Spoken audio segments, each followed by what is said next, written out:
নমস্কার, গ্লোব টিভির জ্যোতিষশাস্ত্রের live phone in অনুষ্ঠানে আপনাদের সবাইকে স্বাগত জানাই।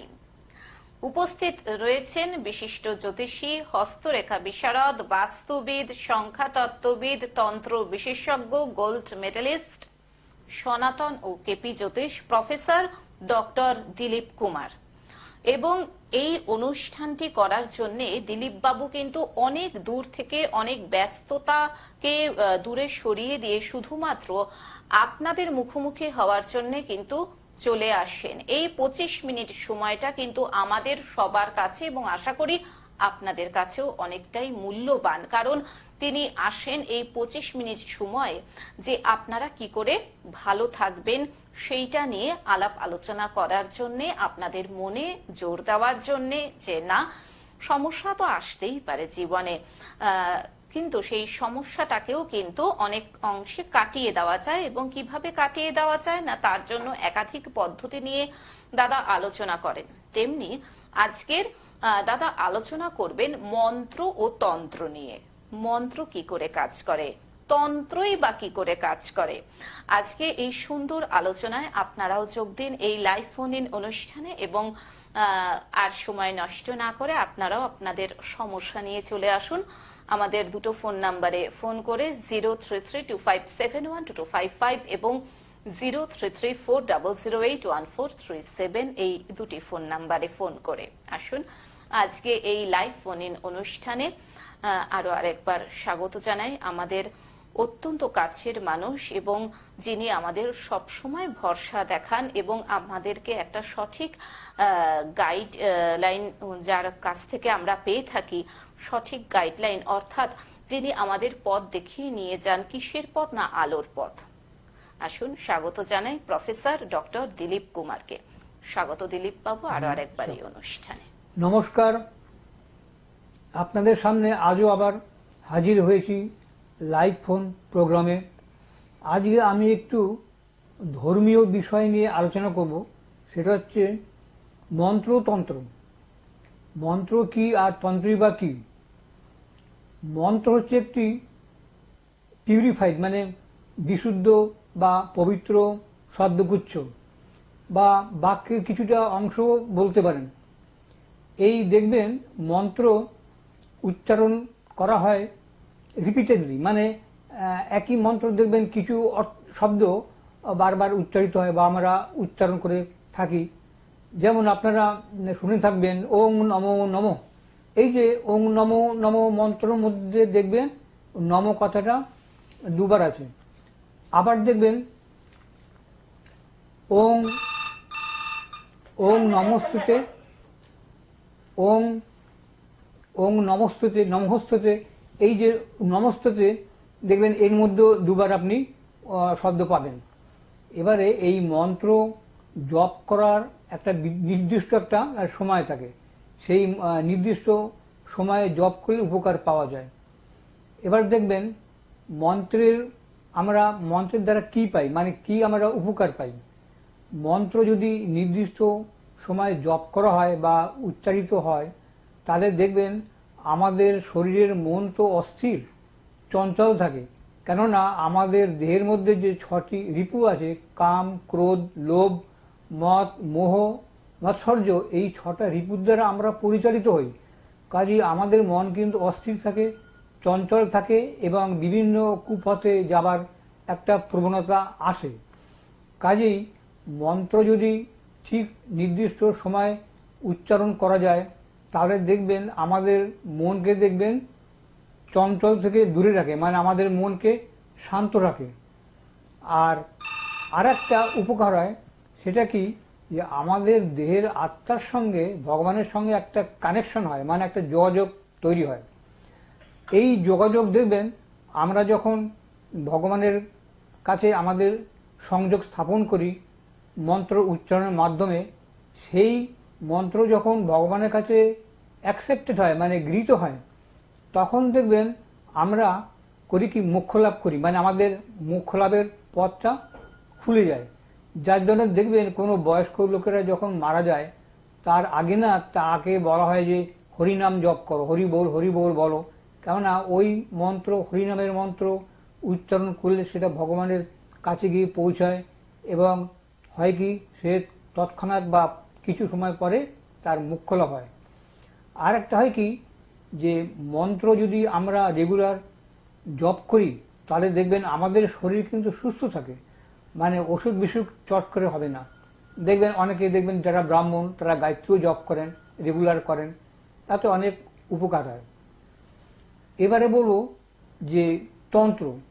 তন্ত্র হচ্ছে মন্ত্রের একটা পিউরিফাইড রূপ, অর্থাৎ মন্ত্র যখন বিভিন্ন ধর্মীয় প্রক্রিয়া আছে সেই প্রক্রিয়ার মাধ্যমে যখন প্রাণ প্রতিষ্ঠা করে সিদ্ধ করা হয় তখন সেটা কনভার্ট হয় তন্ত্রে। হ্যাঁ, আমরা আলোচনায় আসবো তন্ত্র নিয়ে। তার একজন বন্ধু চলে এসেছেন, দেখে নিচ্ছি। নমস্কার, স্বাগত আপনাকে। ফোনে কে রয়েছেন? নমস্কার ম্যাডাম। হ্যাঁ বলুন, আপনি কার সম্পর্কে জানবেন? আমরা নিজের সম্পর্কে একটু জানবো। বেশ, আপনি কোথা থেকে বলছেন? আমি দীঘা থেকে বলছি। দীঘা। কি নাম? আমার নাম রাহুল। রাহুল কি? রাহুল দাস।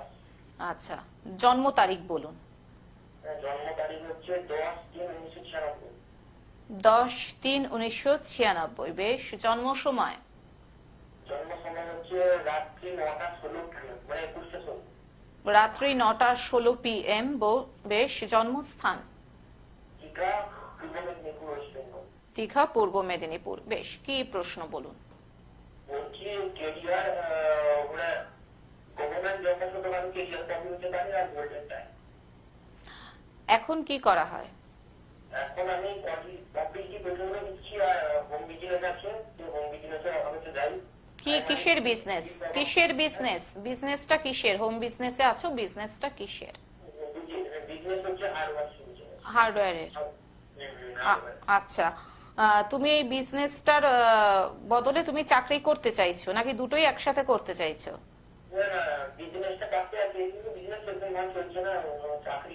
সেভাবে বিজনেস চলছে না, চাকরিটা একটা ভালো চাকরি তুমি চাইছো, তাই তো? সরকারি হোক বেসরকারি হোক, যে কোনো একটা ভালো চাকরি। সরকারির দিকে। বেশ, দাদার অনুষ্ঠান দেখেছো এর আগে? হ্যাঁ, কিরকম লেগেছে অনুষ্ঠান? বেশ, ধন্যবাদ তোমাকে, তুমি শুনতে থাকো। আচ্ছা, আপনার হচ্ছে রবিবারে জন্ম, আপনার তুলা লগ্ন, বৃশ্চিক রাশি, বিশাখা নক্ষত্র, কেমন? আচ্ছা, আপনার তো 27 বছর বয়স। আপনি যে চাকরির জন্য, তাই তো 27 বছর বয়স আপনার, আপনি যে চাকরির জন্য চেষ্টা করছেন, আপনি লেখাপড়া কতদূর করেছেন? আমি গ্র্যাজুয়েশন কমপ্লিট করে প্রাইমারি শিক্ষকতার জন্য যে ডিএলএড ডিপ্লোমা হ্যাঁ হ্যাঁ আর কম্পিটিটিভ এক্সামগুলো প্রিপারেশন নিচ্ছি, জয়ের পরীক্ষা হবে কম্পাউন্ডে করছি না। আচ্ছা, আপনি তো গ্রাজুয়েশন করেছেন কমার্সে, না? না, গ্র্যাজুয়েশন আমি ম্যাথমেটিক্স নিয়ে করেছি। কমার্স নিয়ে করেছেন? আচ্ছা, শুনুন, প্রথম কথা হচ্ছে আপনি চাকরির চেষ্টা করছেন ঠিকই, কিন্তু আপনি দেখবেন যখনই কোনো একটা চাকরি পরীক্ষা দিতে যাচ্ছেন বা কোনো একটা কর্ম করতে যাচ্ছেন, বারবারই পেরে আপনার মনে হয় এই বোধহয় হবে না, এই বোধহয় হবে না, এরকম একটা মনে আপনার আসে তো, হয়তো? হ্যাঁ, নেগেটিভ একটা কাজ করে, একটা হতাশা এসে গেছে, তাই তো? আচ্ছা, শুনুন, প্রথমে বলি, আপনার সরকারি চাকরি যোগ নেই, আপনার দ্বাদশে রাহু আছে, আপনার বিজনেস হবে, আপনি বিজনেস করলে বিজনেস হবে। আর আপনার এখন হচ্ছে আপনার শনির দশা চলছে, হ্যাঁ, শনির মহাদশা। কাজে এই শনির মহাদশা চলাকালীন আপনার এখন বুধের, শনি না, আপনার বুধের মহাদশা চলছে, এবং এটা বুধের সঙ্গে আপনার দেখবেন শুক্রের অন্তর্দশা চলছে। হ্যাঁ, আপনি এই 24 সাল তো, এটা আপনি ওই 24 সালের শেষের দিক থেকে আপনি ব্যবসা স্টার্ট করুন, মানে ব্যবসায় মন দিন, দেখবেন আপনার 25 সালে আপনার ভালো ব্যবসায় আপনার উন্নতি হবে, কেমন? আপনি চাকরির চেষ্টা প্রাইভেটে করতে পারেন, কিন্তু প্রাইভেটে করলে আপনি যে ধরনের চাকরি পাবেন সেই চাকরিতে আপনার পোষাবে না, যে আপনাকে বেতন দেবে তাতে আপনার পোষাবে না, বরঞ্চ আপনি ব্যবসার দিকে আপনি চেষ্টা করুন, কেমন? আপনার ব্যবসায় কিন্তু ভালো উন্নতির যোগ আছে, কেমন? আচ্ছা, ফোন করার জন্য ধন্যবাদ। হ্যাঁ, আপনি বলছিলেন মন্ত্র যখন প্রাণ প্রতিষ্ঠা হয় মন্ত্রের, তখন সেটা তন্ত্রতে রূপান্তরিত হয়ে যায়। এবারে ধরুন, এই মন্ত্র আমরা মানে বিভিন্ন ধর্মীয় প্রক্রিয়া, যেমন ধরুন মানে কোনো নামগোত্র, লোকের নামগোত্র দিয়ে পূজা পাঠ সংকল্প, তারপরে যে দেবতার নামে করব সেই দেবতার এই বীজ মন্ত্র উচ্চারণ করে তাকে প্রাণ প্রতিষ্ঠা করে একটা যন্ত্র তৈরি করায়। এই যন্ত্র একটা পাওয়ারফুল খুব শক্তি হয়। এবং যেমন দেখবেন আমরা কি করি, আমরা দেখবেন জলের সঙ্গে কিছুটা চিনি মিশাই, চিনির সঙ্গে কিছুটা নুন মিশাই। এই জল চিনি নুন দিয়ে যে সংমিশ্রণ তৈরি হয় এটাকে আমরা কি বলি, শরবত বলে থাকি। আবার দেখবেন ডাক্তারি ভাষায় এটাকে বলে ওআরএস, মানে ওরাল রিহাইড্রেশন সল্ট। মানে দেখবেন যে সমস্ত মানুষের ডায়রিয়া হয় তাদের কিন্তু এই ওআরএস মানে এই নুন চিনি জল খাওয়াতে বলে। কেন বলে? তাতে আপনার ডায়রিয়া তাড়াতাড়ি সেরে যায়। ঠিক তেমনি যে আমরা যখন কোনো মন্ত্রকে সিদ্ধ করে ধর্মীয় প্রক্রিয়ার মাধ্যমে আমরা তন্ত্রে আমরা কনভার্ট করব, সেই তন্ত্র ক্রিয়ার কাজ করে একটা যন্ত্রম তৈরি করা হয়। সেই যন্ত্রমটা খুব পাওয়ারফুল হয়, শক্তিশালী হয়, এবং সেই যন্ত্রম দিয়ে না অনেক অসাধ্য কাজ সাধন করা যায়। আপনারা হয়তো শুনে থাকবেন যে বহু প্রাচীনকালে দেখবেন দেশে আপনার বৃষ্টি হচ্ছে না, বর্ষা নেই, ঝড় বৃষ্টি নেই, খরা চলছে, ফসল হচ্ছে না, ফসল শুকিয়ে যাচ্ছে, নষ্ট হয়ে যাচ্ছে। তখন এই তন্ত্রক্রিয়ার মাধ্যমে সাধনা করে দেখবেন, ওই যন্ত্র তৈরি করে বিভিন্ন প্রক্রিয়া দেখবেন ঝড় বৃষ্টি আনা হয়, মানে আসে, ঝড় হয়, বৃষ্টি হয়, তখন দেখবেন দেশ শান্ত হয় এবং ফসল হয়। এরকম অনেক অসাধ্য কাজ আমরা সাধন করতে পারি। আমরা আলোচনায় আসবো, তার আগে একজন বন্ধু চলে এসেছেন টেলিফোনে, দেখে নিচ্ছি। নমস্কার, আপনাকে স্বাগত। কে রয়েছেন ফোনে? হ্যাঁ নমস্কার, আমি পূর্ব মেদিনীপুর থেকে সৌরভ কথা বলছি। আচ্ছা, তুমি কার সম্পর্কে জানবে? আমার নিজের সম্পর্কে জানি। আচ্ছা সৌরভ, তোমার টাইটেলটা বলো। পাল, সৌরভ পাল। বেশ, জন্ম তারিখ? 26শে মে 26শে মে 1999।1999। বেশ, জন্ম সময়? সকাল 7:55। সকাল 7:55। জন্মস্থান? তমলুক। তমলুক, হ্যাঁ পূর্ব মেদিনীপুর, তমলুক। হ্যাঁ। আচ্ছা, কি প্রশ্ন? আমার কেরিয়ার বিষয়ে প্রশ্ন। কেরিয়ার, বর্তমানে কি করো? বর্তমানে ইঞ্জিনিয়ারিং করছি, ফাইনাল ইয়ার চলছে। BTech final year? হ্যাঁ হ্যাঁ। আচ্ছা, কোন স্ট্রিমে? ইলেকট্রিক্যাল। ইলেকট্রিক্যাল। এবং কেরিয়ারটা কিরকম যাবে, তাই তো? হ্যাঁ। আচ্ছা, কতদিন ধরে এই অনুষ্ঠান দেখছো? প্রায় 1-2 মাস ধরে দেখছি। ফ্যামিলিতে মা বাবা সবাই ফলো করে। সবাই follow। টাইম পাই না। সময় হলে স্যারের প্রোগ্রাম। মা বাবা কি বলছে এই অনুষ্ঠান দেখে? স্যারের আলোচনাগুলো খুবই ভালো লাগে শুনতে, এই বিশ্লেষণগুলো খুবই ভালো। আজকে প্রথম লাইন পেয়ে কিরকম লাগছে? হ্যাঁ, লাইন ভালো লাগছে, মানে ট্রাই করে লাকিলি একটা লাইনটা পেলাম। বেশ, ধন্যবাদ। এভাবে তুমি অনুষ্ঠানটা দেখতে থাকো, শুনতে থাকো, সবাইকে বলো দেখার জন্য, কারণ এটা কিন্তু একটি শিক্ষামূলক অনুষ্ঠান, তাই তো? হ্যাঁ হ্যাঁ একদম। একদমই তাই। বেশ, তুমি শুনতে থাকো। আচ্ছা, প্রথমে বলি, তোমার বুধবারে জন্ম হয়েছিল? হ্যাঁ হ্যাঁ বুঝতে আচ্ছা, তোমার হচ্ছে মিথুন লগ্ন এবং তোমার কন্যা রাশি, তোমার চিত্রা নক্ষত্র, এগুলো জানো এগুলো? হ্যাঁ ওগুলো জানা ছিল। আচ্ছা আচ্ছা, তুমি তো বিটেক পড়ছো। আচ্ছা, তোমাকে একটা কথা জিজ্ঞেস করি, তোমার মনে সম্ভবত তোমার চোখে বোধহয় চশমা আছে না? হ্যাঁ হ্যাঁ সবসময়। থাকবেই।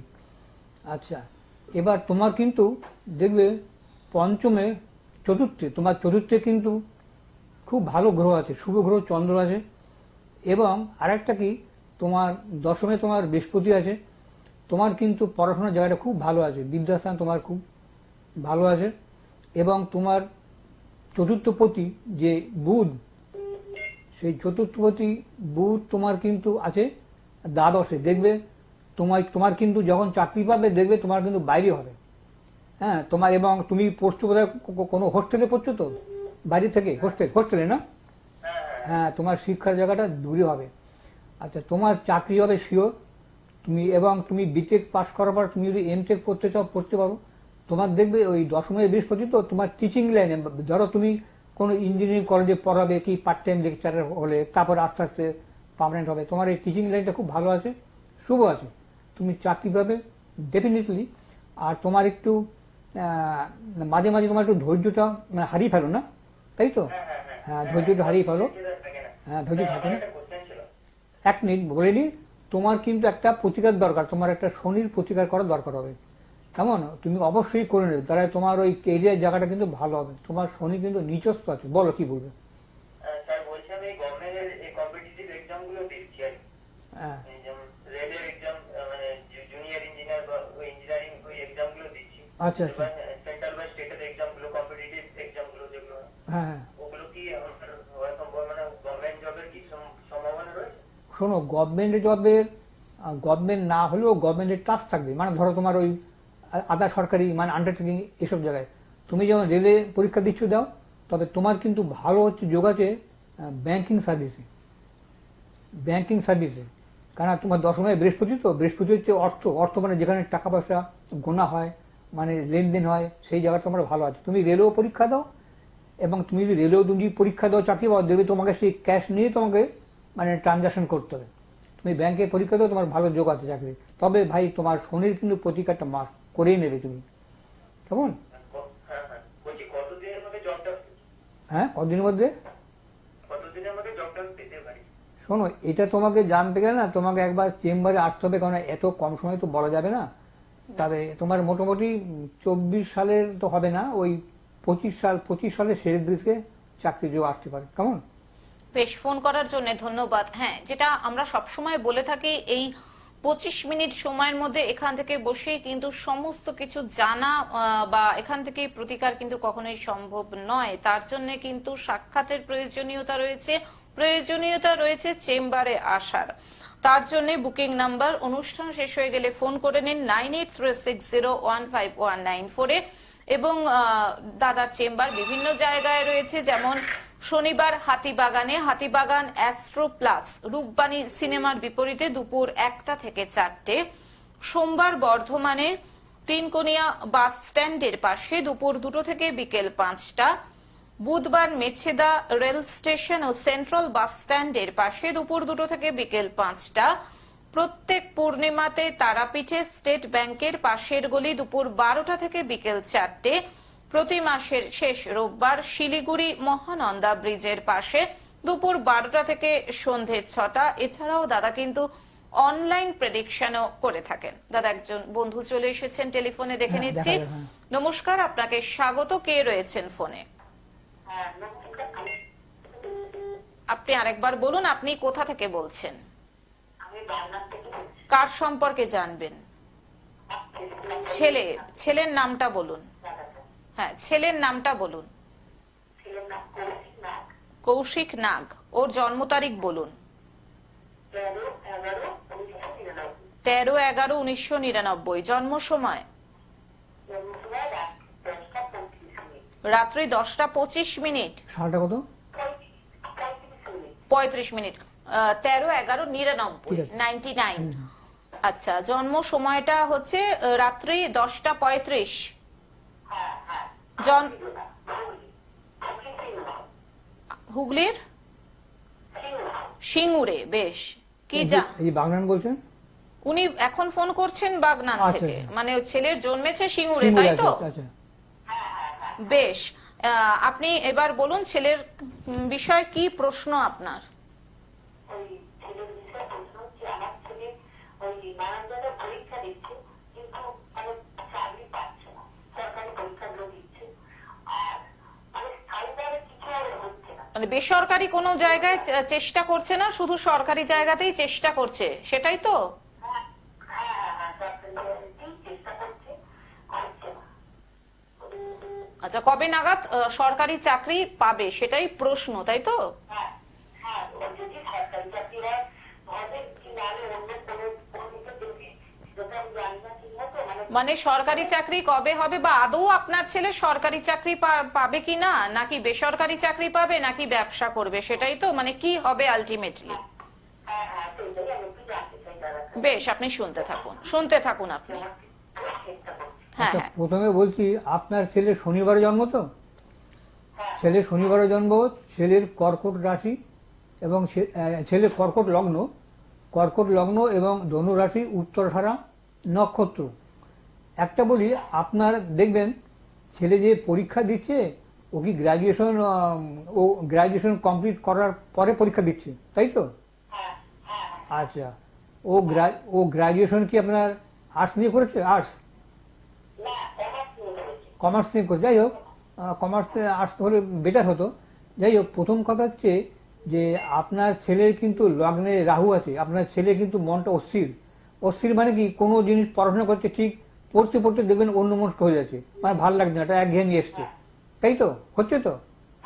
হ্যাঁ, আপনার ছেলে লগ্নে রাহু আছে। আর দ্বিতীয় হচ্ছে ধরুন আপনার পঞ্চমে কিন্তু বুধ আছে, পঞ্চমে বুধ থাকার জন্য আপনার ছেলের মধ্যে প্রতিভা, মেরিট বা যোগ্যতা এগুলো কিন্তু আছে, কিন্তু এগুলো কাজে লাগাতে হবে। কাজে লাগাতে গেলে আপনাকে ছেলেকে প্রচন্ড খাটতে হবে, হ্যাঁ প্রচন্ড খাটতে হবে। ওর চাকরির যোগ আছে, কিন্তু আপনার সরকারি যোগের চাকরি খুব একটা দেখছি না, বেসরকারি চাকরির যোগ আছে। হ্যাঁ, আপনি ওকে, ছেলে আপনার কম্পিউটার জানেন? কম্পিউটার, হ্যাঁ দেখবেন ওকে ওই কম্পিউটার লাইনে ওই পরীক্ষা দিতে বলুন, ও দেখবেন পেয়ে যাবে। তবে আরেকটা করবেন যে আপনার ছেলের লগ্নে রাহু আছে, মন অস্থির, সবসময় একটা ভয় যে এই বোধহয় পাবো না। আর দেখবেন খুব একটা যে মানে জোর দিয়ে খাটতে চায়, মানে সে খাটার সে মন নেই, কারণ ওর শনিটা আপনার নিচস্থ আছে। তা আপনার ছেলের ওই শনির একটা, রাহুর একটা প্রতিকার করে নিন, দেখবেন আপনার ছেলের চাকরির জায়গাটা পরিষ্কার হয়ে যাবে। কেমন? বেশ, ফোন করার জন্য ধন্যবাদ। হ্যাঁ, মন্ত্র থেকে তন্ত্র, তন্ত্র থেকে যন্ত্র, যন্ত্রম নিয়ে দাদা আপনি কথা বলছেন। হ্যাঁ, যন্ত্রম নিয়ে বলছি না, এই দেখুন এই যে যন্ত্রম তৈরি করা হয়, এটা বিভিন্ন কাজে লাগার জন্য তৈরি হয়।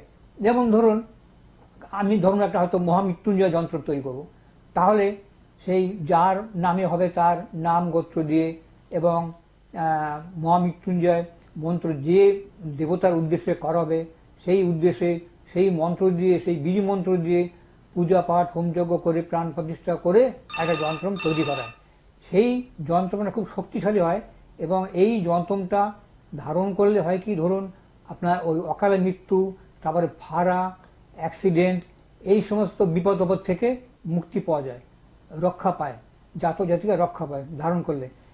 ঠিক তেমনি দেখবেন, আবার দেখবেন কখনো কখনো দেখবেন যার প্রয়োজন বগলামুখী যন্ত্রম তৈরি করেন। বগলামুখী যন্ত্রম তৈরি করায় ধরুন কারো হয়তো মামলা মকদ্দমা চলছে, দিনের পর বছরের পর বছর মামলা চলছে, নিষ্পত্তি হচ্ছে না, তখন এইভাবে বগলামুখী যন্ত্রম তৈরি করা, মানে এক একটা যন্ত্রমের ক্ষেত্রে এক একটা ক্রিয়া আছে, এইভাবে করা হয়। আচ্ছা, আর হাতি বোধহয় সময় বেশি নেই, বোধহয় 2 মিনিট সময় আছে। যাকে এবার বলি, এই যে তন্ত্রের না বিভিন্ন ভাগ আছে, যেমন ধরুন উচ্চাটন, তারপরে আপনার স্তম্ভন, তারপরে আপনার বশীকরণ, মারণ, তারপর বিদ্বেষণ, এই সমস্ত ভাগ আছে। যেমন ধরুন কোনো হয়তো ভাড়াটে উঠছে না, তখন কি করা হয়, তাকে উচ্ছেদন ক্রিয়া করে, মানে তন্ত্রের একটা মানে পাঠ আছে উচ্ছেদন, মানে সেই উচ্ছেদন ক্রিয়া করলে দেখবেন সেই ভাড়ে দেখবেন উঠছে না, বহুদিন ধরে বহু বছর ধরে উঠে যাবে। এবার ধরুন কোনো হয়তো কোনো ভদ্রলোকের স্ত্রী হয়তো পরপুরুষগামী হয়ে গেছে, এবার সেই স্ত্রীকে পরপুরুষের থেকে ছাড়ানোর জন্য একটা আপনার বিদ্বেষণ ক্রিয়া করা, অর্থাৎ সেই পরপুরুষের সঙ্গে সেই নারীর সঙ্গে ঝামেলা ঝগড়া দ্বন্দ্ব বাঁধিয়ে দেওয়া হয়। হ্যাঁ, তখন দেখবেন সেই নারী দেখবেন ওই পরপুরুষ ছেড়ে সে আবার নিজের স্বামীর কাছে চলে আসবে। এবার যেই স্বামীর কাছে চলে আসলো, তখন সেই স্বামী আবার একটা বশীকরণ তন্ত্রক্রিয়ার মাধ্যমে সেই স্ত্রীকে বশ করে রাখবে, যাতে সেই স্ত্রী তার স্বামীর কাছে চিরকাল থাকে, অন্য জায়গায় না যায়। আজকে আর হাতে একদমই সময় নেই, কন্ট্রোল রুম ইশারা করে দিয়েছে। অসংখ্য ধন্যবাদ দিলীপ বাবু আপনাকে, ধন্যবাদ সকল দর্শক শ্রোতা বন্ধুকে। আজকের মতন বিশিষ্ট সনাতন ও কেপি জ্যোতিষ gold medalist professor doctor Dilip কুমারকে নিয়ে আমরা বিদায় নিচ্ছি। যারা মনে করছেন দিলীপ বাবুর সঙ্গে যোগাযোগ করবেন, ফোন করে নিন 9836015194, এই দুটি নম্বরে। বিভিন্ন জায়গায় দাদার চেম্বার রয়েছে, এছাড়াও অনলাইন প্রেডিকশনও দাদা করে থাকেন। আজকের মতন অনুষ্ঠান থেকে বিদায় নিচ্ছি, চলে আসবো আবার আগামী পর্বে। সুস্থ থাকুন, ভালো থাকুন, আসছি, নমস্কার। নমস্কার।